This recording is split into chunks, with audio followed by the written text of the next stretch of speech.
Halo semuanya, saya Zakaria Hada, instruktur fotografi dan videografi LKP Colorado Kandang Limun, Bengkulu. Dan ini adalah video bahan ajar program PKK Fotografi tahun 2021 Colorado Course yang berjudul Segitiga Exposure atau Exposure Triangle. Mau tahu lebih detail tentang segitiga exposure? Tonton terus videonya sampai habis. Nah, buat kalian yang lagi pengen terjun atau memahami dunia fotografi, segitiga exposure ini adalah dasar fotografi yang sangat penting. Seperti yang kita tahu, fotografi sendiri berarti menggambar atau melukis dengan menggunakan media cahaya, di mana alat yang paling populer untuk fotografi ini adalah kamera. Nah, secanggih apapun kamera, kalau nggak ada cahaya, ya bakalan gelap gitu ya, bakal blik hitam gitu. Nah, disitulah cahaya berperan. Dan segitiga exposure adalah elemen-elemen penting yang harus kalian kuasai agar ketika kita menangkap gambar menggunakan kamera, hasilnya akan sesuai dengan keinginan kita secara maksimal. Nah, exposure sendiri adalah jumlah cahaya yang masuk ke dalam kamera yang mempengaruhi gelap terangnya hasil dari kamera. Saya bakal coba analogikan sensor kamera yang menangkap cahaya ini adalah sebuah ember. Dan cahaya yang masuk ke kamera itu adalah air. Nah, kalau airnya terlalu sedikit, otomatis embernya tidak akan penuh. Di kamera hasilnya jadi gelap, alias under exposure istilahnya. Nah, sementara kalau airnya terlalu banyak masuk ke ember, otomatis embernya akan tumpah-tumpah dan di kamera hasilnya jadi terlalu terang, alias over exposure istilahnya. Nah, untuk mengatur exposure yang tepat, itu adalah mengatur segitiga exposure tadi. Karena segitiga, jadi ada 3 elemen penting dari segitiga exposure. Yang pertama, shutter speed, atau kecepatan si shutternya kamera menutup dan membuka. Kalau si shutternya membuka lebih lama, maka cahayanya akan lebih banyak masuk ke dalam kamera. Dan kebalikannya, kalau si shutternya membuka lebih sebentar, maka cahayanya akan lebih sedikit masuk ke dalam kamera. Nah, kalau di analogi ember tadi, shutter speed ini saya ibaratkan kayak keran air. Semakin lama kerannya dibuka, maka air yang masuk ke dalam ember akan semakin banyak, atau cahayanya akan semakin terang. Dan semakin sebentar kerannya dibuka, otomatis air yang akan masuk ke dalam ember akan semakin sedikit, atau cahayanya juga akan semakin gelap. Nah, shutter speed ini satuannya biasanya di kamera akan ditunjukkan dengan satuan 1 per sekian detik. Contohnya 1 per 100, berarti kecepatan si shutter speed ini adalah 1 per 100 detik. Nah, kalau di atas 1 detik, biasanya akan diakhiri tanda kutip. Contoh 1 tanda kutip, 2 tanda kutip, yang artinya itu adalah 1 detik dan 2 detik, dan seterusnya. Nah, shutter speed ini juga akan mempengaruhi gambar kita tajam atau tidak, dalam artian shaky atau blur. Semakin cepat shutter speed, maka akan semakin tajam. Kayak misal 1 per 200, terus nambah lagi 1 per 1000, atau bahkan 1 per 2000. Akan semakin tajam.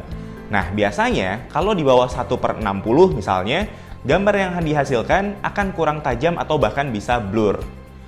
Pertanyaannya, kapan sih kita perlu pakai shutter speed yang tinggi atau rendah? Sebenarnya sih tergantung ke kebutuhan dan objek yang akan kita foto.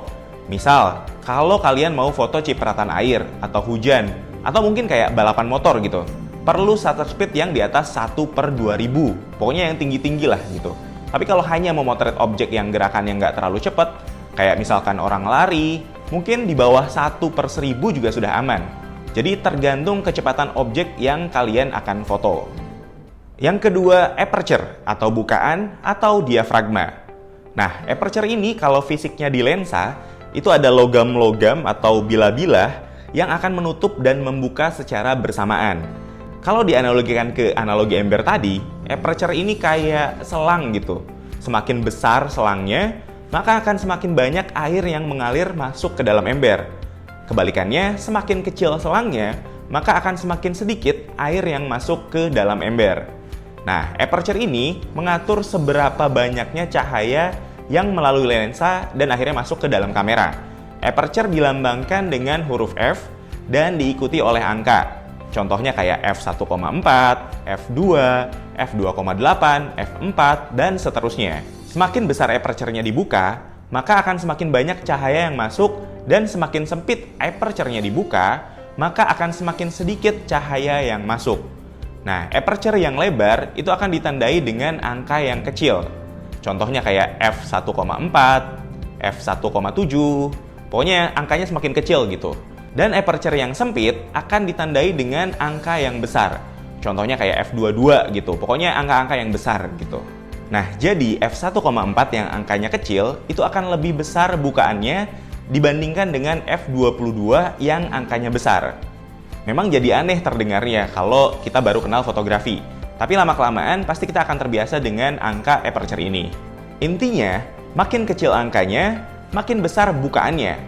Makin besar angkanya, makin kecil bukaannya.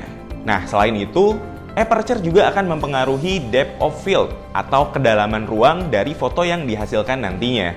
Semakin besar bukaan atau aperture-nya, yang otomatis angkanya kecil kayak f1,4 misalnya, maka objek dengan background-nya itu akan semakin berasa terpisah gitu. Kalau istilahnya kayak blur background-nya gitu. Dan kebalikannya, semakin kecil bukaan atau aperture-nya, yang otomatis angkanya besar kayak f22 misalnya, maka cenderung akan tajam semua baik objek maupun background-nya. Jadi baik objek maupun background-nya seperti tidak terpisah. Nah, yang terakhir atau yang ketiga, ada ISO. ISO ini adalah sensitivitas cahaya di dalam sensor kamera. ISO ini satuannya angka saja. Jadi kayak ISO 50, ISO 100, 200, 1000, 2000, dan seterusnya. Semakin kecil ISO yang kita setting di kamera, maka akan semakin besar kebutuhan cahaya yang masuk ke kamera. Sementara, semakin besar ISO yang kita setting di kamera, maka akan semakin kecil kebutuhan cahaya yang masuk ke dalam kamera. Analoginya kalau di analogi ember tadi, ISO ini kayak kerikil yang udah kita taruh atau kita simpan di dalam ember sebelum dimasukkan air. Semakin banyak kerikil yang ada di ember, maka semakin sedikit air yang kita perlukan untuk dituangkan ke dalam ember. Dan kebalikannya, semakin sedikit kerikil yang kita taruh di dalam ember, maka semakin banyak air yang kita harus tuang ke dalam ember. Nah, jadi contohnya ketika kita memotret di ruangan yang gelap, otomatis kita butuh ISO yang tinggi, kayak ISO 1000, 1500, atau bahkan 2000. Dan ketika kita memotret misal di ruang terbuka, di siang hari yang cerah, otomatis kita butuh ISO yang kecil, kayak ISO 100 atau bahkan di bawah itu. Selain sensitivitas cahaya, ISO ini juga akan berpengaruh ke gambar yang dihasilkan nantinya. Semakin tinggi ISO, kemungkinan gambar kita akan semakin banyak noise. Dan semakin rendah ISO yang kita setting di kamera, kemungkinan gambar kita juga akan semakin sedikit noise-nya atau bahkan tidak ada noise sama sekali. Untuk yang belum tahu noise itu adalah bintik-bintik kecil yang ada di foto kita yang akan mengganggu hasil dari foto yang kita tangkap. Oleh karena itu, ketika kita memotret, usahakan gunakan ISO serendah mungkin agar menghindari noise. Nah, tadi kita udah bedah satu persatu dari 3 elemen penting segitiga exposure. Selanjutnya, gimana sih nyimbangin si segitiga exposure ini? Jawabannya sebenarnya sesuai dengan kebutuhan masing-masing. Tergantung foto yang kalian mau itu seperti apa. Bahkan di kamera itu ada beberapa mode semi-auto yang memprioritaskan beberapa poin tertentu. Contoh seperti aperture priority, di mana kamera akan memprioritaskan si aperture atau bukaannya. Jadi aperture-nya kita atur, misal karena kita mau yang blur gitu ya. Ya udah kita atur aperture-nya ke f1,4 misalnya. Nah, nanti kamera akan menyesuaikan secara otomatis si shutter speed dan si ISO-nya. Ada juga shutter priority. Jadi kamera akan memprioritaskan settingan si shutter speed-nya. Contoh misal kita mau motret orang naik sepeda gitu. Kita atur shutter speed-nya di 1/2000 misalnya. Nah, nanti si kamera akan nyeting secara otomatis si aperture-nya dan juga si ISO-nya. Nah, kalau itu tadi mode semi-auto lah ya dari kamera. Terus gimana sih kalau kita benar-benar mau atur ketiganya, shutter speed, aperture, sama ISO-nya secara manual? Tergantung situasi dan hasil yang kita inginkan jawabannya. Misal nih, kondisinya lagi di siang hari gitu, di outdoor, terus kita mau foto orang dan background-nya blur gitu. Otomatis kita butuh aperture yang besar, misal kayak f1,7, f2, dan sekitarnya. Terus abis itu shutter speed. Karena di outdoor ya, siang hari, cerah gitu ya, otomatis shutter speed-nya kita bikin gede. Nah, terakhir ISO-nya kita push atau kita tekan ke paling kecil. Karena kita nggak perlu terlalu sensitif cahayanya, karena udah banyak banget cahaya yang masuk di outdoor siang hari yang cerah gitu ya. Jadi kita tekan ISO-nya serendah mungkin. Terus di kamera juga biasanya ada exposure meter yang akan ngebantu kita mengukur exposure-nya sudah sesuai atau belum, atau sudah ideal atau belum. Semakin indikatornya mendekati angka 0 di exposure meter atau bahkan pas di angka 0, maka foto yang dihasilkan akan semakin correct exposure atau exposure-nya pas.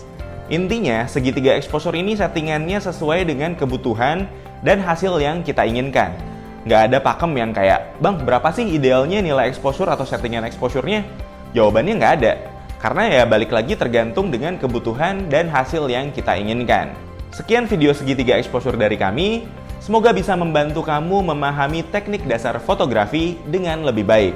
Saya Zakaria, dan sampai jumpa di video selanjutnya.